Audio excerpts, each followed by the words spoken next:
पापा, आपने मेरे लिए किया ही क्या है?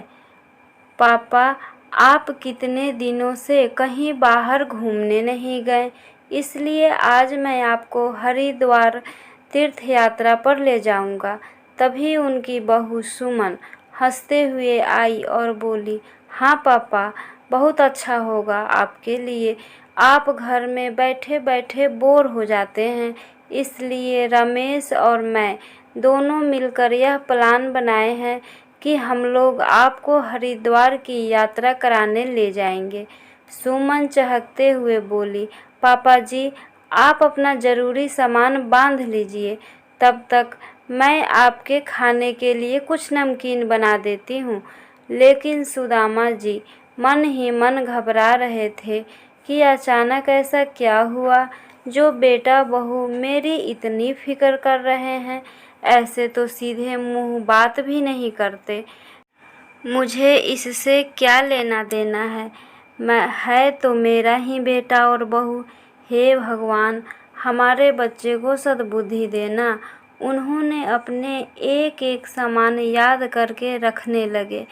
बाहर निकलते समय उनको अपना टूथब्रश याद आया और सुशीला जी की तस्वीर। वह उनके तस्वीर से अलग नहीं रहना चाहते थे। वे अपनी पत्नी के इस तस्वीर से घंटों बातें किया करते थे, इसलिए उनकी तस्वीर अपने हाथों में लिए एक बार अपने घर को खूब अच्छे से निहार लिए, मानो वह अपनी पत्नी के साथ बिताए हुए कुछ खुशियों के पल अपने साथ ले जाना चाहते हों। कार में आगे की सीट पर रमेश के बगल में सुमन बैठी और पीछे की सीट पर सुदामा जी। दोनों बेटा बहू आज बड़ी खुश लग रहे थे। उन दोनों को खुश देखकर सुदामा जी भी बहुत खुश थे और तीनों लोग गाड़ी में मस्ती करते हुए जा रहे थे कि अचानक कुछ देर बाद सुदामा जी बोले, बेटा, यह कहाँ ले आए हो? तुम दोनों मुझे वहाँ एक बोर्ड को दिखाते हुए बोले, यह तो वृद्धाश्रम है। बेटा, तुम तो कह रहे थे कि हरिद्वार तीर्थ यात्रा पर ले जा रहे हो, फिर गाड़ी यहाँ क्यों रोक दी तुमने? सुदामा जी ने अपने बेटे रमेश से पूछा। रमेश बोला, पापा, मैं आपको वृद्धाश्रम ही छोड़ने आया हूँ, आपको कोई तीर्थ यात्रा वात्रा कराने नहीं आया हूँ। यदि आपको घर पर बता देता तो आपको वृद्धाश्रम चलना है मेरे साथ, तो शायद आप आने के लिए तैयार ना होते, इसलिए आपको बिना बताए मुझे यह कदम उठाना पड़ा। तभी उसकी पत्नी सुमन बोली, पापा जी, टाइम वेस्ट मत कीजिए और कार से जल्दी उतर जाइए, हमें आपको छोड़कर पार्टी में जाना है। हमारे दोस्त हमारा इंतज़ार कर रहे होंगे। पहले से आपने हमारा टाइम बहुत वेस्ट कर दिया है। पहले आपको अपने कपड़े नहीं मिल रहे थे, अब यहाँ आकर अलग ही नाटक शुरू कर रहे हैं। सुदामा जी गाड़ी में बैठे बैठे गिड़गिड़ाते हुए बोले, तुम लोग मेरे साथ अच्छा नहीं कर रहे हो। मुझे तीर्थ यात्रा का नाम लेकर वृद्धाश्रम छोड़कर जा रहे हो। रमेश, क्या नहीं किया मैंने तुम्हारे लिए? बचपन में तुमने जो मांगा वह दिया, अपनी पाई पाई जोड़कर तुम्हारे भविष्य के लिए बचाया, और तुम मेरे सगे बेटे होकर के मुझे यहाँ छोड़ने आए हो। रमेश बोला, पापा, वैसे क्या कर दिया है आपने मेरे लिए? पढ़ा लिखा कर बड़ा करना हर माँ बाप का फर्ज होता है। अब इस उम्र में आपके लिए यही सही जगह है। टेंशन मत कीजिए, थोड़ी दिन में यहाँ आपके दोस्त बन जाएंगे, फिर आपका मन लग जाएगा। वृद्धाश्रम ही आप जैसे बुढ़ों के लिए सही जगह है। सुदामा जी बोले, मुझे नहीं चाहिए दोस्त वोस्त, मुझे तो बस मेरे बच्चे के साथ रहना है, मुझे तो मेरे घर रहना है बस, मुझे घर वापस ले चलो बेटा। सुमन बोली, पापा जी, कौन सा घर? वह अब आपका घर नहीं है, समझे? अब वह घर हमारा है। आप यहाँ आराम से रहिए और हमें वहाँ आराम से रहने दीजिए। ताकि हम अपने घर में दोस्तों को बुलाकर पार्टीज कर सकें। वैसे भी आपको तो यह पार्टी करना पसंद नहीं है, इसलिए आपके लिए यही सही जगह है। रमेश भी सुमन की हाँ में हाँ मिलाते हुए बोला, हाँ पापा, हमारे घर में भी अब से ज़्यादातर पार्टी होगी, उसमें हमें कोई रुकावट नहीं चाहिए, इसलिए बेहतर है आप यहाँ रहें। सुदामा जी बोले, क्या इसी दिन के लिए माँ बाप औलाद को इतना बड़ा करते हैं? रमेश ने कार में से उतरकर पीछे वाली डिक्की खोली और पापा का सामान निकाल कर नीचे फेंक दिया और दोनों हाथ जोड़कर बोला, आप अंदर जाइए ताकि हम भी यहाँ से जल्दी जा सके। सुमन बोली, और कितना टाइम वेस्ट करेंगे हमारा पता नहीं। सुदामा जी बेटा बहू का ऐसा व्यवहार देखकर चकित रह गए और चुपचाप कार से उतर गए। जैसे ही वे कार से उतरे, रमेश ने झटके से अपनी गाड़ी घुमाई और वहाँ से चला गया। सुमन बोली, अच्छा हुआ हमेशा के लिए बला टली। सुदामा जी ने अपना नीचे पड़ा सामान उठाया और भीगी पलकें लिए वृद्धाश्रम में चल पड़े। अंदर से एक सहकर्मी आया और उसने सुदामा जी के हाथ से सामान ले लिया। सहकर्मी से सुदामा जी के आंसू छुप न सके। वह बोला, बाबूजी रोइए मत, यहाँ आपके जैसे हजारों वृद्ध हैं जिनको अपने बेटे बहू ने अपने ही घर से बेदखल कर दिया है। जब यह वृद्धाश्रम इतने बूढ़ों का भार उठा रहा है तो आपका भी उठा ही लेगा। सुदामा जी ने पूछा, बेटा तुम्हारा नाम क्या है और तुम कितने सालों से यहाँ काम कर रहे हो? सहकर्मी बोला, मेरा नाम श्याम है बाबूजी, और मैं यहाँ 7 सालों से सेवा कर रहा हूँ। सच कहूँ तो सभी को यहाँ देखकर बहुत दुख होता है और मुझे यह बात सोचने पर मजबूर कर देती है कि कोई कैसे अपने माँ बाप को वृद्धाश्रम छोड़ सकता है। वैसे बाबूजी, आप मुझे अपना ही समझना और कोई भी काम हो तो मुझे आवाज़ दे देना। श्याम सुदामा जी को उनका कमरा दिखाते हुए बोला, वैसे आपके साथ ऐसा क्या हुआ था बाबूजी कि आप यहाँ पहुँच गए? सुदामा जी कमरे में बेड पर बैठकर रो पड़े और बोले, श्याम, मेरी पत्नी का निधन 2 साल पहले हो चुके हैं। मेरी पत्नी सुशीला के निधन के बाद मैं ज़्यादा बीमार ही रहने लगा। मुझसे 2 रोटी भी नहीं खाई जाती। एक दिन बहू सुमन से बोला, बेटा मुझसे यह सूखी रोटी और सब्जी नहीं खाई जाती है, हो सके तो मेरे लिए थोड़ा सा दूध मंगवा लो। बस मेरा इतना कहते ही बहू मुझ पर गुस्सा होने लगी, चिल्लाकर बोली, आपको तो बस बैठे बैठे फरमाइश करनी है। कभी आपने यह सोचा है कि अकेला आपका बेटा क्या क्या करे? घर का खर्च चलाए या स्कूल की बच्चों की फ़ी भरे? आप तो कुछ कमाते धमाते हो नहीं, बस बैठे बैठे फरमाइश करनी है। मेरी बात पापा ध्यान से सुन लीजिए। अब आप कमाते नहीं हैं, आपकी रिटायरमेंट हो चुकी है और वह पैसे भी खर्च हो चुके हैं, इसलिए आपकी फरमाइशें पूरी नहीं कर सकती। मुझ पर यह जोर ज़बरदस्ती नहीं चलेगा। बेटा रमेश भी उस दिन सुमन से बोला, सुमन थोड़ा दूध मंगा लो ना। थोड़ी सी दूध मंगा लेने से भला कितना खर्च हो जाएगा? सुमन बोली, रमेश तुम्हारे पापा के लिए मैं अलग से कोई खर्चा नहीं बढ़ाऊंगी, जो बनेगा वही खाना पड़ेगा। पैसे पेड़ पर नहीं उगते हैं। वैसे भी अब यह बूढ़े हो चुके हैं और इनकी तबीयत भी ठीक नहीं रहती। मुझसे इनका अलग से काम नहीं होगा। तुम इन्हें वृद्धाश्रम क्यों नहीं छोड़ देते हो?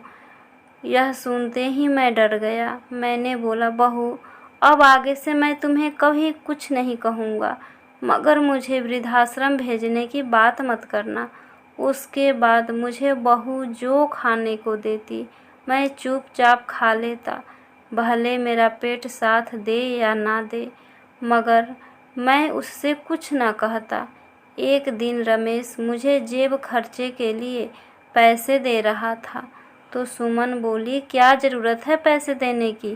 पूरे दिन घर में पड़े रहते हैं, बिजली का बिल बढ़ाते हैं, अलग से खाने को मिल ही जाता है, तो उन्हें यह जेब खर्च किस बात की दी जा रही है? मैं बोला, बेटा, कभी कभी नीचे दोस्तों के साथ टहलने जाता हूँ, तो कभी कोई दोस्त कहता है कि रिक्शा में मंदिर चले जाते हैं। अब इस उम्र में इतना चलना नहीं हो पाता है कि मंदिर चलकर जा पाए। तब जेब में 2 पैसे चाहिए होते हैं तो रिक्शा पकड़ सकते हैं, वरना दोस्तों के सामने शर्म महसूस होती है।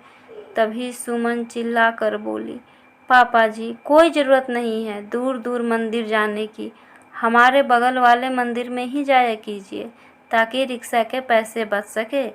रमेश बोला, पापा, सुमन सही कह रही है। बस उस दिन से मेरी जेब खर्च भी मिलने बंद हो गए। मैं तो चुपचाप ज़िंदगी गुजर बसर कर रहा था और साथ ही भगवान से प्रार्थना भी कर रहा था कि हे भगवान, अब मुझे भी जल्दी से उठा ले। सुशीला ना जाने मुझसे पहले क्यों चली गई। जब वह मेरे साथ थी तो कभी किसी चीज़ की कमी महसूस नहीं हुई, लेकिन उसके जाने के बाद मेरी ज़िंदगी ही बदल गई और अब मैं बहुत अकेला महसूस करता हूँ। कुछ दिनों के बाद घर में रमेश और सुमन आए दिन अपने दोस्तों को बुलाकर पार्टी करने लगे। मेरे कमरे को वे लोग बाहर से ताला लगा देते। मैं उस छोटे से कमरे में पड़ा रहता। एक दिन रात को बाहर पार्टी चल रही थी और मुझे कमरे में बेचैनी महसूस होने लगी। मेरा दम घुटने लगा तो मैंने दरवाज़ा खटखटाना शुरू कर दिया। बहुत देर बाद रमेश और सुमन ने दरवाज़ा खोला। आज आपकी वजह से हमें अपनी पार्टी जल्दी ख़त्म करनी पड़ी और हमारे दोस्तों को ऐसे ही वापस भेजना पड़ा। रमेश गुस्सा होकर बोला, आपने पूरा मूड खराब कर दिया। उन दोनों ने मेरा हाल चाल भी नहीं पूछा, मुझे अनदेखा कर दिया और मुझे तीर्थयात्रा कराने के बहाने वृद्धाश्रम छोड़कर चले गए। सुदामा जी की सारी कहानी सुनकर श्याम की आंखें भी भर आई। श्याम बोला, बाबूजी, क्यों आप उन लोगों के साथ वापस घर जाना चाहते हैं? वह लोग तो आपका ध्यान भी नहीं रखते। यहाँ कम से कम आपका ध्यान तो रखा जाएगा। सुदामा जी बोले, उस घर से यादें जुड़ी है मेरी और सुशीला की यादों के सहारे मैं उस घर में कैसे भी गुजारा कर लेता और मैं चाहता हूँ कि मेरी अर्थी मेरे घर से निकले। इसलिए तो बेटा बहू का ऐसा व्यवहार सहन कर रहा था। श्याम बोला, बाबूजी, आप चिंता मत करिए, आप यहाँ बैठिए, मैं आपके लिए चाय और पानी लाता हूँ। सुदामा जी अपने आंसुओं को पोंछा और सुशीला जी के तस्वीर को देखने लगे। श्याम ने सुदामा जी के लिए चाय नाश्ता लेकर आ गया। सुदामा जी धीरे धीरे वृद्धाश्रम में घुल मिल गए और उनके नए नए दोस्त बनने लगे, लेकिन उन्हें अपने घर की याद भी हमेशा सताती रहती थी। उनके घर के आसपास के जो मित्र थे उनका भी बहुत याद आता था। वह लोग पार्क में जाकर खूब मस्ती करते थे, कभी मंदिर में जाकर भजन कीर्तन करते थे। घर में बेटे बहू का व्यवहार बहुत चुभता था, मगर कम से कम सुशीला की यादें तो बसी हुई थी। एक दिन सुदामा जी ने वृद्धाश्रम के कंपाउंड में टहल रहे थे कि उन्हें ठाकुर जी के बेटा प्रिंस ने देखा और पीछे से आवाज़ दिया, अंकल, आप यहाँ कैसे? प्रिंस को देखते ही उनका दर्द बाहर आ गया और उन्होंने सारी घटना प्रिंस को बताई। प्रिंस पेशे से वकील था। दूसरे दिन ही रमेश के घर नोटिस भेज दिया। नोटिस देखकर रमेश के पैरों तले ज़मीन खिसक गई। सुमन बोली, ये क्या बोल रहे हो? पापा जी ऐसे कैसे कर सकते हैं हमारे साथ? आखिर हम उनके बच्चे हैं। अब हम क्या करेंगे? कहाँ जाएंगे? अब हम तो बर्बाद हो गए। तभी रमेश बोला, रोने से कुछ हासिल नहीं होगा। हमें उस वकील के पास जाकर पता करना होगा कि यह नोटिस क्यों भेजा है। दोनों ने प्रिंस के पास पहुंचा और बोला, हमें यह घर खाली करने का नोटिस क्यों आया है? हम इस घर के मालिक हैं। इतना सुनते ही सुदामा जी अंदर से आए और बोले, बेटा मैं कौन हूँ?